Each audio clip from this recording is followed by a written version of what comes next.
Is there such a thing as too much luck? Is there such a thing as too much fun? Messing around, wondering how it's taken so long. I'm really so strong. It's not too much at all. Welcome to Too Much. We are recording on a Friday, but this will come out on a Monday, and it is a little gloomy here in Los Angeles. And so I am in my sweatpants and cozy wear because that's the vibe. And also, I have Jess Rimington here today, who is also written this beautiful book called Beloved Economies, which makes me feel cozy. It makes me feel like maybe there is a future in which I can be held in. When I found this book, it was actually really funny because we're part of a entrepreneurial sort of chat, and she was reaching out about something else for her company, and I recommended a couple people. And when she sent back her email to say thank you, I saw her email address, which was at Beloved Economies, and I was like, "What is this?" And I realized she'd written this beautiful book imagining a world and an economy that can love us back, and immediately bought the book, emailed her. I got so lit up and so excited about what she's doing. So I am so honored to have you here, Jess. It's very exciting for me. I'm so happy to be here, and thank you for reading the book. It's an honor. Of course. So I'm going to tell everyone a little bit about you, and then we will jump in and hear what a beloved economy could look and feel like. So Jess Rimington is a next economy strategist, practitioner, and scholar focused on supporting businesses and organizations to step out of extractive economic practices. She is co-author of Beloved Economies, Transforming How We Work, winner of the Porchlight's Business Book Award in Management and Workplace Culture. She was co-director of the Beloved Economies Research Initiative from 2015 to 2022. Thank you so much for being here. So happy to be here. So, before we dig in, can you tell us even where this idea came from? Sure. I mean, I think there's kind of two lineage stories. One is my co-author and co-director of the research, Joanna Levitzea. Her and I became very burned out from work around the same time. So we had been friends and practitioners and entrepreneurs that knew each other because we were both fundraising for capital, actually. So when she came, she lived on the West Coast, I on the East Coast. When she came to Washington, D.C. to fundraise, she would sleep on my couch. When I came to California, fundraising for capital, actually. So when she came, we had formed a friendship as professional kind of peers supporting each other as women in business. And we both left our executive director positions at the same time and just were left with a lot of questions around, was it possible for our workplaces to feel like they didn't extract from us, but really filled us up? And how could we build internal workplace systems that really modeled the kind of worlds that sometimes the externally espoused missions of the organizations we were involved with? Or I also come from a small business background that for-profit companies were trying to create within communities. How could we retain that energy for ourselves and teams and the communities we're a part of? And were there actually companies that were already doing this in enterprises? So that was the seed of this. And we pitched that early question to Stanford's Global Project Center that looked at different forms of investment capital and alternative ways of doing that. Of like, I think we need to look at the structures of these companies that are being invested in to understand who is there anyone that's breaking out of this cycle of extraction that's leaving all of us so tired? Yeah. Well, I think a lot of us have struggled with this question. I'm a former startup founder and felt exactly what you're saying, that venture capital by design keeps people in a mindset of scarcity. Yeah. And you're just constantly burning out. And I, like you, was like, there's got to be a different system. So I was looking at things like Jacqueline Novogratz of Acumen, who, for those of you that don't know her, she has a fund that she refers to as patient capital. So it's not growth capital in the same way that venture capital describes itself as. And she's trying to raise the poverty level. So everything she invests in is for like basic human needs to help people live above the poverty line. And I was like, oh, that's a great example. And in your book, you propose another example, which Runway Capital, which is reparative capital. And I had never seen a model like that. But what was more exciting to me was you asked a question and you then tried to answer it, which I haven't formally tried to answer it. I've thought about it a lot and be like, what is it? What does that structure look like? But then you also did the next step, which was what exists? I'm sure people are doing this. Who are the people that are already building the world we want to live in? And to then aggregate that in one book was so special to me because it confirms what I know, which is that we have every single thing that we need to live in the world we want to live in. The structures have been built. People are pioneering. We are just not giving them the space in the culture that they deserve. Exactly. I mean, the major one of the major insights from the research and what felt like a kind of coming home to hope for what could be possible for both of us was that the economy we want is already being created. You know, our economy is made up of the businesses and organizations and worker choices, not just us operating as individual consumers. We're often told that as individuals, the way in which we can affect the microeconomy or macroeconomy is as just as consumers, but we affect it as managers, we affect it as workers, we affect it in the ways that we, you know, all of us are both owners and workers in some way or another in society. This is now kind of a mixed economy from a capitalist perspective. So we have many surfaces of latitude in how we affect the economy. And the folks that are choosing where we can, and latitude is not equally and certainly not equitably distributed. So there's a lot of barriers here. But the folks that are finding ways wherever their position of latitude and power is to shift out of business as usual, they're already creating pieces of the economy we all want, an economy that actually works for all of us. Yeah, it's so cool. Will you take us through the 7 principles in your book, just a brief overview so everyone can get on the same page of what are the principles of a beloved economy? Sure. And I think one distinction is so we actually do this somewhat annoying thing in the book where we do not define a beloved economy. And our theory and our kind of commitment there is that we don't have to under so much of what we've been fed to fear within particularly U.S. society is that if we do something out of the norm of business as usual, out of the norm of extractive capitalism, then we must be a communist. We must be a communist. That's so much of the American imagination is trapped in that kind of binary. So funny that you say this because every time I talk about this, it's always specifically like I think men 10 to 20 years older than me who are always like, what are you, a communist? Like the moment you question capitalism. And I'm like, that is not the only alternative. Like also communism as an idea isn't a bad idea. In practice, it didn't work out, right? Like these are the things. But I'm like, there's socialism, there's other things. Like there's a lot of different concepts that we can dream up or create. But it's very interesting that that is always the response because I've experienced it now a few times where people are like, so is it communism? And I'm like, what? I'm like, where did that come from?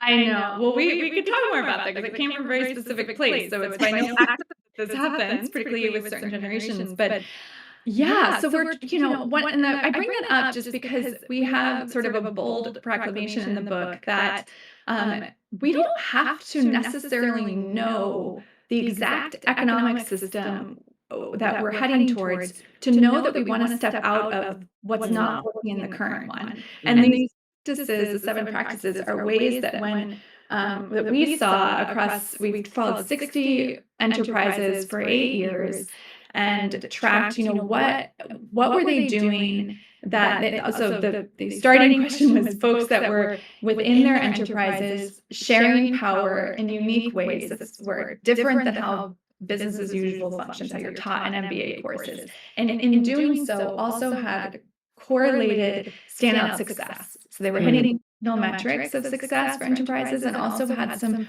really unique sort of breakout innovations.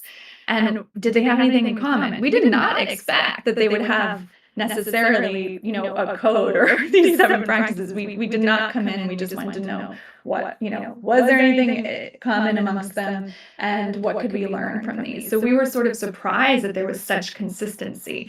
And these 7 practices came from that across the board, even though they might have different names for, what they were doing, different ways of talking about it, they recognized something really kin in each other. And this is what was the same and consistent across those organizations.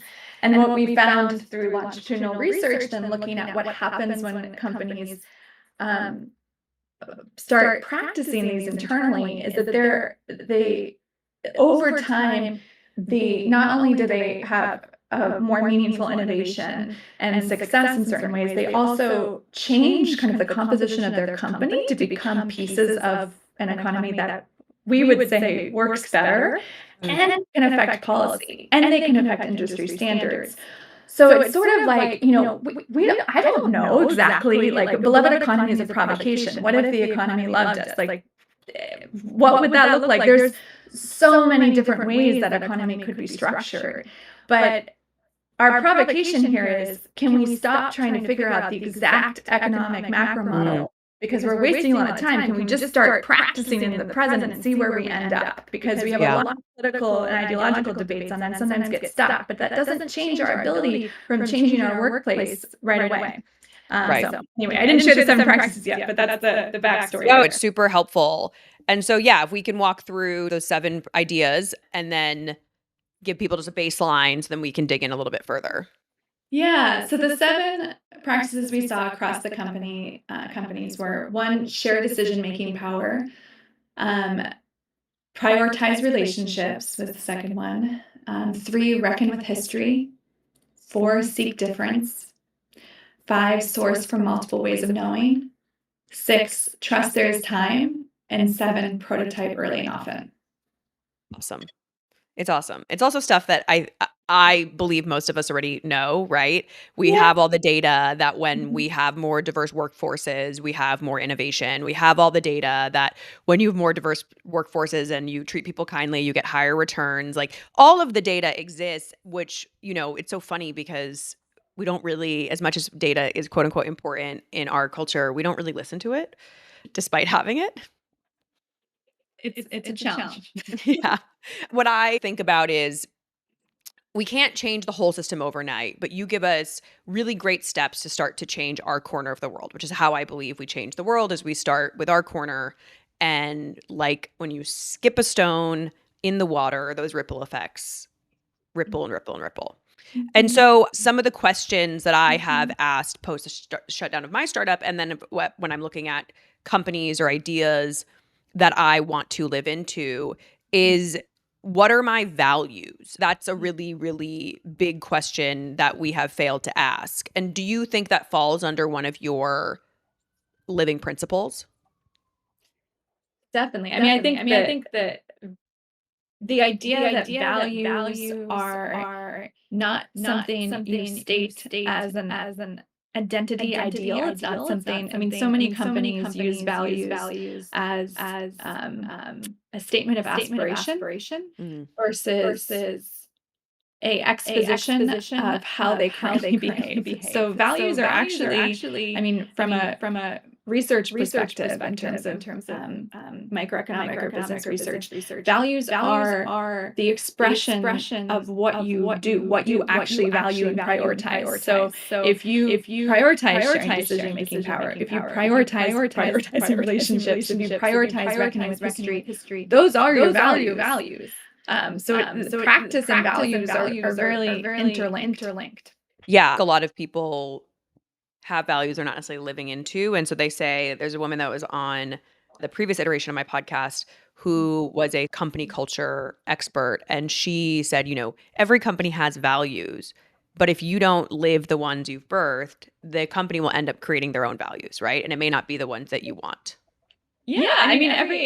The values of most business as usual companies are very clearly the values of our current extractive economic system. It's, growth despite any costs, shareholder value on the quarter. These are the actual values because they're the things that trump the stated values on, one's website, generally when it comes to decision making. So until you're really ready to prioritize and value other metrics, your values are just by default what you inherit and adopt by the sea of the economy we're living in.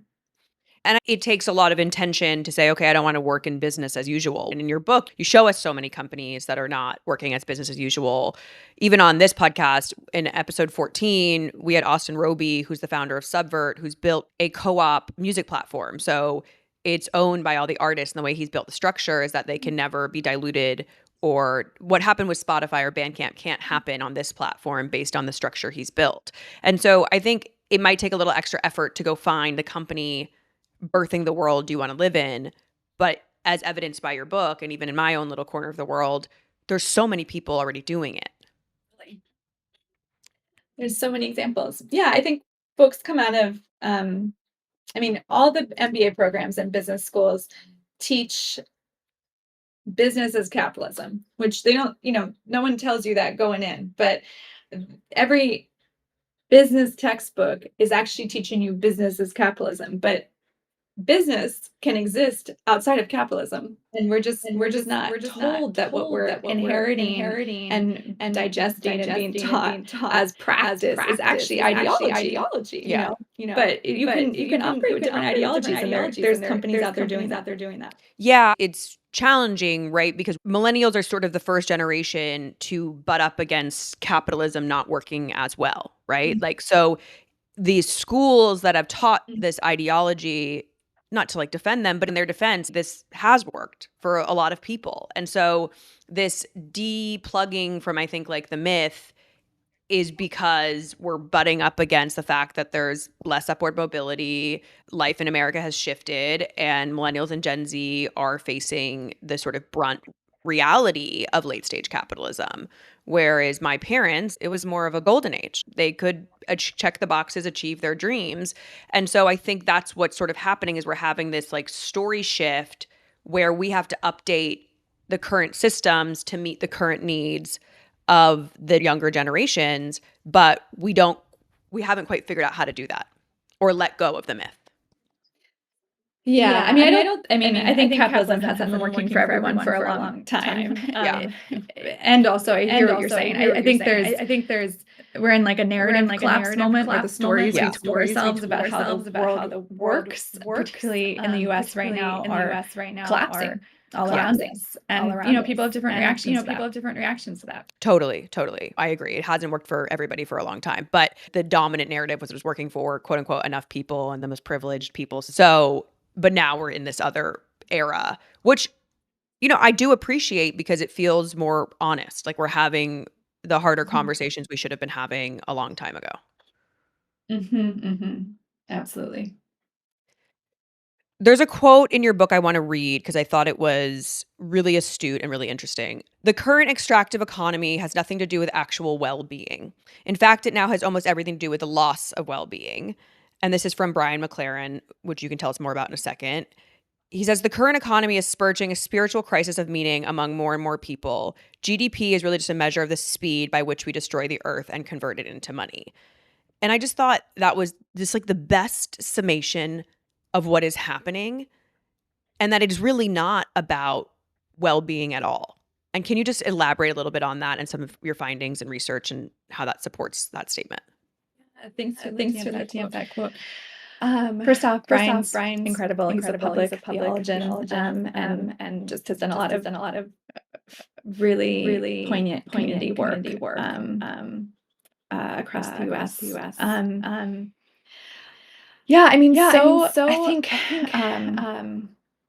when we really focus on the way in which the current economic system, and therefore the way that we're told to operate within business functions, we we bundle so many resources together and kind of trade them in for money. So like when we think about what really matters to each of us, people largely agree. I mean, the end of the book kind of features that where we ask different folks to describe what a beloved economy would mean to them, just what's their interpretation of the phrase. And people want health, they want shelter, they want time with their community, their families, they want to feel nourished on every level, they want to flourish. And we've made this really kind of fascinating and super risky gamble where we've said, in order to obtain all those things, we're gonna transact all that through money, which I'm not against money. I think it would be really, if we just had the barter system, it'd be very confusing. Yeah. Complicated. So pro the concept of money. But money within this particular dynamic where we sell our labor, we rent our homes, everything is commodity. And we've over leveraged. The system has over gambled, and we're not getting the wins that we were told we'd get in terms of the things that matter most to us. And I think we're now at this point of hyper extraction where everyone is the other now. Like capitalism only functioned in this at scale because there was always an other to which I mean violently in order to things happen at certain low cost, violently extract from, and that lineage is in the plantation economy and colonialization. It continues to grow, right? And now the demand, the kind of incessant need for growth within the system, and I don't mean to personify the economy here, but the dynamics are constantly incentivizing people to search for the next kind of frontier of extraction. Small businesses, within rural America, and then eventually even our attention is being extracted from us. Of course we're tired and starved for nourishment on almost every level because not everyone, but a lot of people have gambled a lot here, and I think they made the wrong bet. I do too. I mean, even if we just talk about the microcosm of this is what's happening with AI right now, right? This quote unquote new frontier of technology that is depleting water, that is upping people's electricity bills at a crazy level that are near these data centers. And so it's like at what end, right? Like the reality is that all of the human citizens are paying the cost of these choices. And we're seeing the rise in climate change. And one of the things that was an interesting idea that I had never quite thought about is that I believe, capitalism can only exist at the exploitation of somebody else, which for me already is like a moral edge for me. But you talk about how we extract and we extract and we extract. There is never a focus on replenishment or making whole what we have taken. I had never really thought about that, but I was like, that's so true. There is never this recalibration of, oh, maybe we took from that area, we should give back. It's just completely decimate, as if like we don't all have to coexist in this world together. And it was such a simple idea. Just replenish what you took. Yeah, exactly, right? Like if we extract, then you need to replenish. And if you don't, then eventually you need to repair because now there's, generations of harm to undo too. So,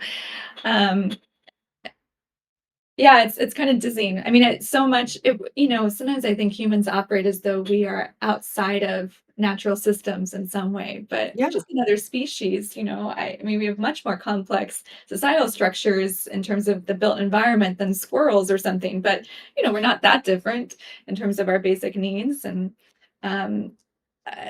so we all exist within the laws of natural systems. And, in a natural system, if you continue exponential growth in an almost closed loop environment, and just prioritize positive feedback loops that make you think you should just continue to go without correction and don't have the corrective feedback loops, the negative ones that nature does, where it's like, hey, maybe you shouldn't, if you keep doing this, we'll run out of food source, etc. Yeah. You get a very lopsided, unstable, brittle system. And it's so interesting to me how folks sometimes within different like think tank circles within business as usual frameworks and neoliberalism and stuff will see alternative approaches as super risky.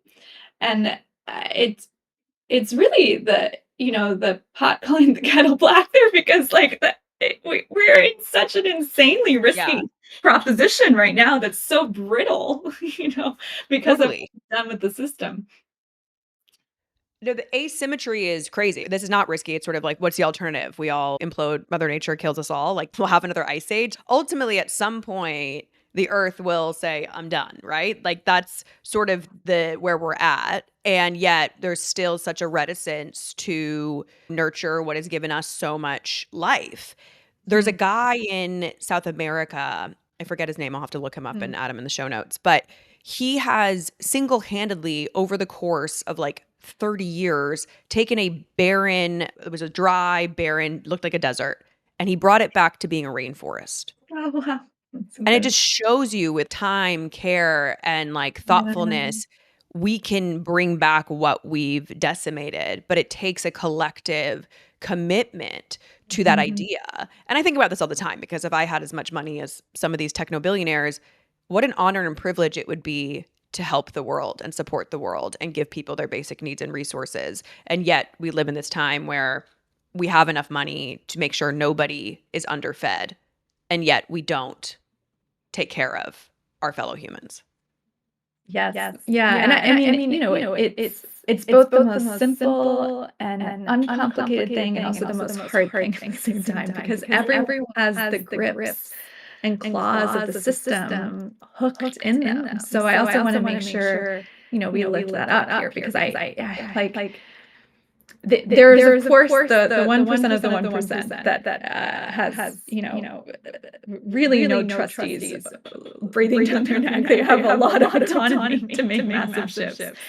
And one of the things we saw again and again in the research of following these enterprises is just the risks of being brave. There are even as people were outperforming their industry peers by practicing different ways of operating,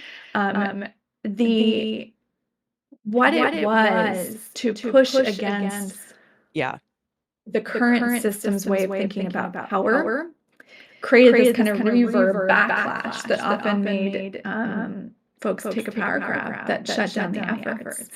So and then for folks that aren't in a manager or executive leadership position, the risks of trying to change here and even doing some of these practices, I mean, we're really honest about that in the book, is not equitably distributed. So people can face consequences, lose their jobs, etc. So there are reasons why we don't all just collectively wake up tomorrow and make a shift. And at the same time, we could collectively wake tomorrow and make a shift.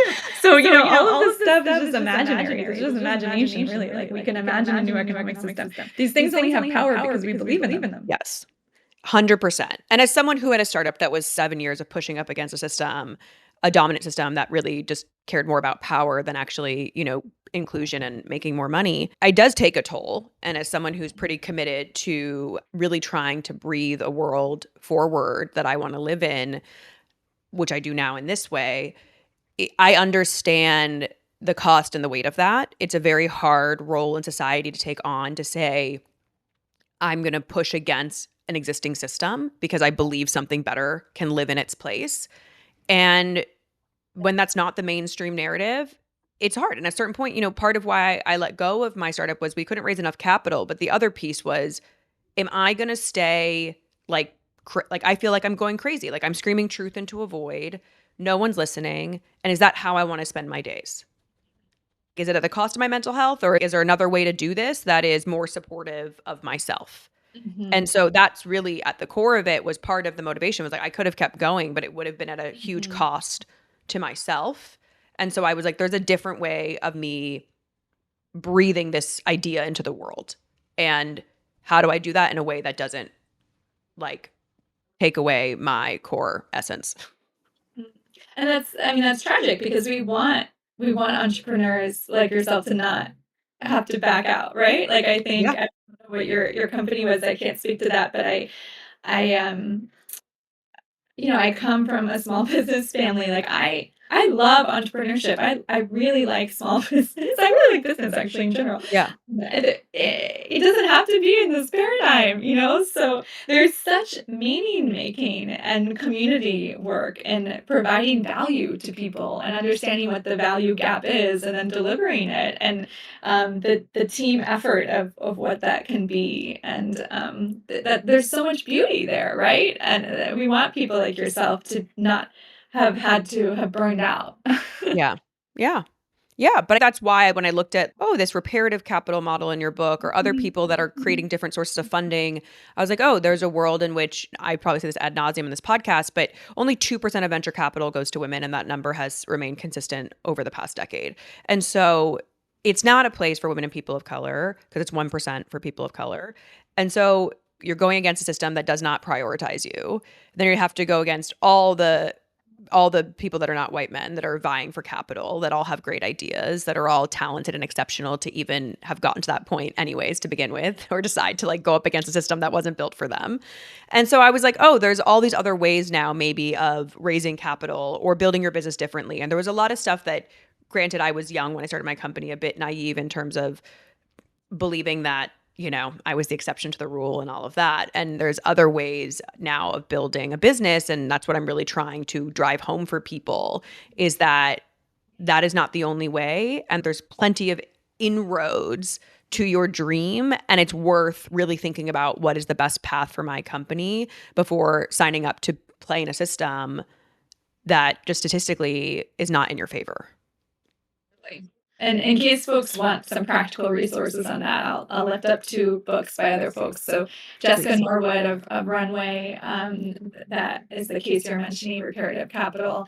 They're a financial innovation firm, and she wrote a book called Believe in You Money that talks about the capital side of that I really recommend. And then there was a collection of authors in the Next Economy practice community that compiled a bunch of case studies of alternative business structures called in common, or maybe it's common assets. We'll look it up. Yeah. So maybe in the show notes, you could direct people towards those resources. Oh, please. I'm going to buy both those books after we're done here. Our book's kind of like the culture. Like you start practicing these practices and then you learn as a team that maybe there's different things you end up prioritizing different things in addition to having higher quality innovation and success and different ways for your enterprise just at the gate. You also end up kind of wanting to have some of the conversations we're having. And then at that point, maybe you want to think about capital differently. So go to Runway. Maybe you want to think about business structure differently. Like this is a great book. So we kind of they complement each other. I love that. I want to talk a little bit about the times we live in, because one of the things you talk about in your book is that ultimately this is our economy. This is ours. And I feel right now with tariffs and all these other variables that are outside of our control, how do we reclaim our economy right now? Oh, yeah. Great question. I mean, so many of my peers and myself right now are feeling it's been dizzying watching this, because I think it's an example of the way in which we need to better understand the structure of our economy directly determines the structure of our governance as a nation state. So if you do not embed democracy within your economy, it is very difficult to preserve democracy as a governance structure. Case in point, Elon Musk, right, earlier this year. If we allow, most people have an experience of our economy in which they do not experience a lot of decision-making authority over the things that matter most. And then we think about, okay, we're all supposed to really feel like we have control over our governance system. These things are connected, right? So if we want to to safeguard and preserve democracy and get oligarchic or now authoritarian control out of it, so we have democracy again, then we need to embed democracy across our economy. We need to think about sharing power differently within our workplaces. So that is what I feel is the answer. Now we are in a difficult moment right now in terms of how to enact that in day-to-day practice.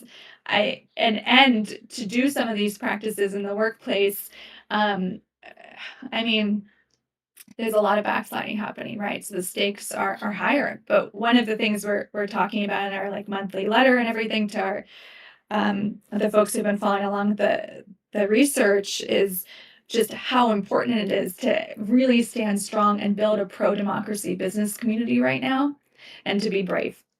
We definitely have business leaders that are pro-democracy. We need to hear louder from them. The folks that have the most privilege, the most access and to capital right now need to be loud and need to be really, really brave, because those are the people that need to be on the front lines, not those of us who have the most to lose or have the most risk. So we need them right now. We need them to help save democracy. I mean, all of us can save democracy in different ways. We need to do everything at one time, tactic-wise. But from an economic perspective, we really need people to be brave and push back against a very different vision of not only the economy, which has already been oligarchic, but now, the techno-utopias, et cetera, want to translate that into a governance system that I think the majority of us do not want. Right. So pretty dire. It is pretty dire. What gave me a little bit of hope was the Disney clapback, where that became clear that a lot of citizens, normal people, we have way more power than we have realized. Yes. And that was my first signal of like, okay, actually, if we just get really coordinated in financial boycotts, I think we can make a really big difference. At the same time, part of what this is my own personal observations, not grounded in anything, but I think in America collectively, I think it's been pretty okay for a while for a lot of people. And when you hit moments like this, we don't get out of this without some discomfort. We don't get out of this without sacrificing something. And I think a lot of people who have been sort of cruising or coasting don't realize that we are going to have to give up something to get back the life that we had. And maybe build a better economy. 100%. I hope we build a better one. But I think that idea, that comfort or that willingness to sacrifice something for people that are maybe more economically secure, it's a level of comfort that they need to start thinking about, what are you willing to give up? And that's a conversation I've been having with a lot of people, because I don't know how you think we get out of this without something unraveling. Right. Yes, I agree with you. I mean, I agree with you. I mean, I think that perhaps there's a lot of work and research from a narrative change perspective, inviting people into the question of what are you willing to give up is not necessarily the invitation that works the best. So give me the invitation that works the best. Jess, help me. I understand what you're saying too. I don't believe power is zero sum. I don't believe power is zero sum. I think that I think that when we share power replicates itself. And you can walk into different ways of being and thinking about power. If you are someone who's operating in a zero-sum paradigm, and what you feel you're giving something, you may feel you're giving something up, even if what you will gain is greater than what you had previously. So within that, I think that what I want to invite people into right now is to recognize that it has always been this precarious. There is level level of exposure of the expanse of the precarity, that when you went to work and maybe let's say you were in the Bay Area making a good tax job salary or something, and like that's an extreme privilege. That's an extreme privilege from a global perspective. Even if you were feeling like the expenses of the Bay Area were high or something. That kind of feeling, one perhaps had of like something still doesn't feel quite right. Is this what Like, life is? Is this what life is? Is this meaning-wise? Meaning-wise, That was the little seed of that was the little seed of something like, is not quite yes, right. something No, is this not is quite right. No, this like is now not. we're exposing Like now we're what exposing the fault lines what were, the you know? fault So lines were. I think people so can I think step, I people hope, into the can step, invitation of, I like, hope, well, into what the are- invitation you know, of like, let's well, what fight, are we, let's not lose let's fight, friggin' let's not ground. lose, Like, let's fight friggin' for ground. Like let's the fight ability for to transform the ability economy. to transform the Let's economy. fight for Let's democracy fight here. for democracy And within here. that, And what are within you that, willing to what are you risk, willing to perhaps? risk? Yes. Yes. Yes. I think risk is a better word than what are you willing to give up. What we've been shown over the past, what is it now, 9 months, is that the financial boycotts are the thing that seem to create the biggest noise. And I've struggled a lot with protesting. I'm like, does it make a difference if you protest? Like we've been having the largest number, like scale of people ever protesting in the history of this country over the past decade, basically at this point. And has it moved the needle? And the answer is it feels like no. But then you listen to the research and they say, well, actually, when 3.5% of a population actively mobilizes, it does make a difference. But I'm like, over the past decade, I'm like, we haven't fully seen that come to fruition. You're writing stuff on social media. Does that make a difference? Like what actually makes the difference? And what I've learned from a lot of these experts is that, it's a pot of all these things together. Like you need all those ingredients. You can't not do the protest. But it seems to me the financial stuff seems to work a little bit quicker. So then the question becomes, do we withhold federal taxes? Do we, I already do this, prioritize small and local? What are the ways you can really start to speak with your dollars? And because we live in the economy we live in, it's a little bit more nebulous for a lot of people. Like for me personally, I would like to be off Instagram. It is a marketing and branding tool that I would lose business on. That is something that currently I am struggling with. As these are where inconsistencies or where values misalignments happen, but I'm not in a position fully where I can relinquish everything. There's all these conflicts that we experience as humans, and I don't want to make anyone feel bad if they're still living in some of that gray area, because I am. And those are the confusing things. I don't know if you have any advice for us that are trying to like peel back from some of these conflicts, but we're not all the way there yet. And just that all of us are feeling it. I mean, this is the reason. I mean, this is the strategy, right? Is to enmesh our lives so intensely to have us be actually dependent on all of these different exposure areas because we've sold our labor. And we have to sell our labor in order to obtain food, in order to obtain housing. So it is difficult, and I don't think any of us can be purists about this or judgy on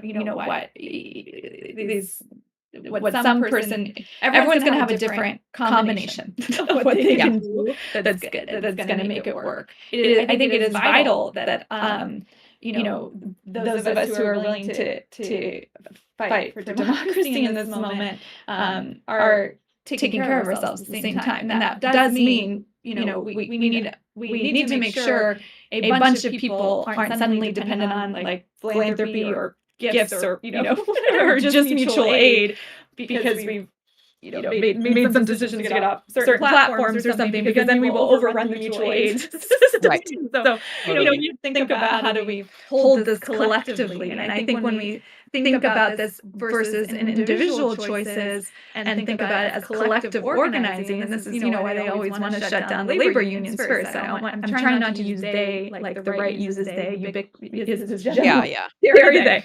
Why governments that are trying to authoritarian action often want to break up labor organizing, because that is where we can see and make decisions together on, okay, you can risk this, great, this person shouldn't risk this, etc. We're seeing philanthropy really step up in this way of being willing to be be some of the organizations taking some of the greater risks versus individual nonprofits because they can more, and I think that's a good collective organizing way of thinking about it too. So whenever someone's feeling like just overwhelmed by the paradox is we're all in. I mean, you're not alone, and there's no simple answer, and we can't be purists about it. And like, go to a community meeting somewhere. There's lots going on, and grapple together, because it's only in this together organizing that this stuff is going to happen. Yeah, I think that's the key piece is we really have to better collectively organize locally. Do you have any like resources anyone could look into if they're trying to figure out how to do that? Like, what is the best place to start? Well, I don't know about the best place to start. That's not something I don't have a menu, so I'll share some things that I go to. Right. Yeah. Great. Indivisible does a lot of great organizing. I really like to follow the Working Families Party. I think that they have some great resources. And Movement Voter Project, I know, has a lot of local meetups. I kind of see them as sort of a clearinghouse, sort of. If you want to get like locally connected, then you'll meet one of their things that will tell you about something else locally. Those are maybe some good places to start.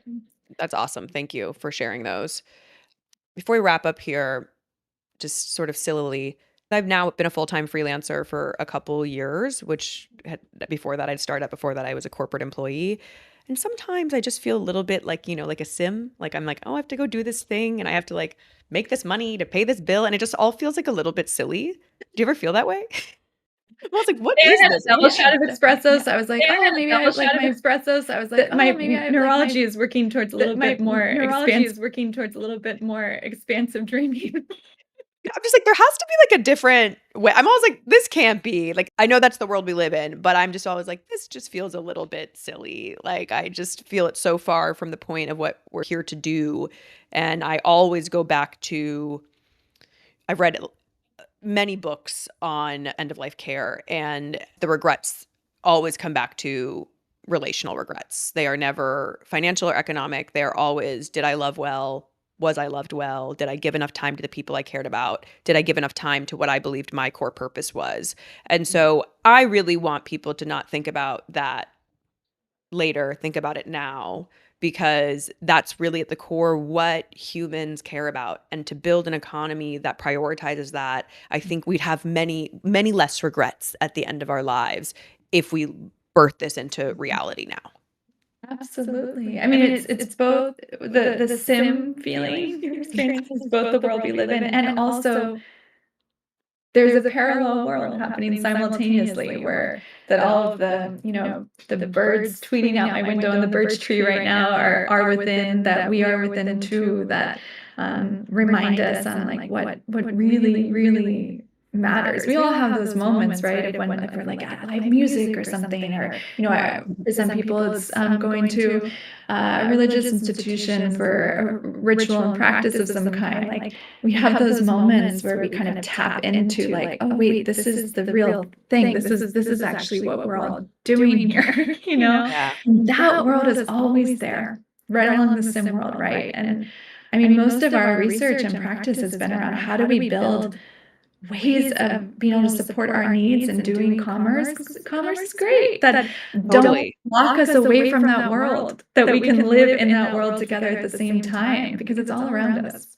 Totally. We can make it be harmonized. Like for me, that's like, how much more beautiful would the world be if they could be in harmony? I just so appreciate the work you do, and thank you for doing it and aggregating the information and giving us a start of a blueprint.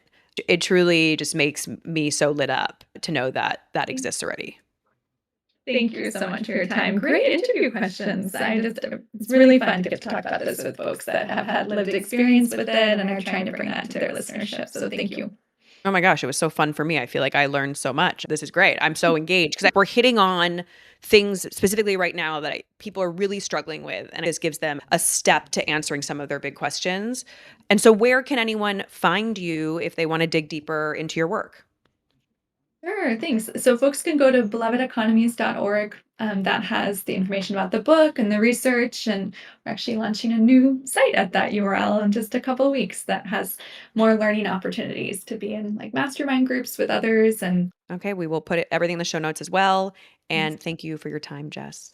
Thank you so much for listening. If you do like listening, it would mean the world to us if you could subscribe or review the podcast anywhere that you watch or listen to the podcast. It really helps with the algorithm to share this with the world. I want to give a special thank you to young Spielberg and Sarah Yarkin for their beautiful work on our opening jingle, Dana Boulos for her help with the beautiful art, and to all of you for tuning in and keeping this dream alive. If you want to hear certain topics or from certain guests, please feel free to email us. We really, really want to hear from you and see how we can best support you. See you next time.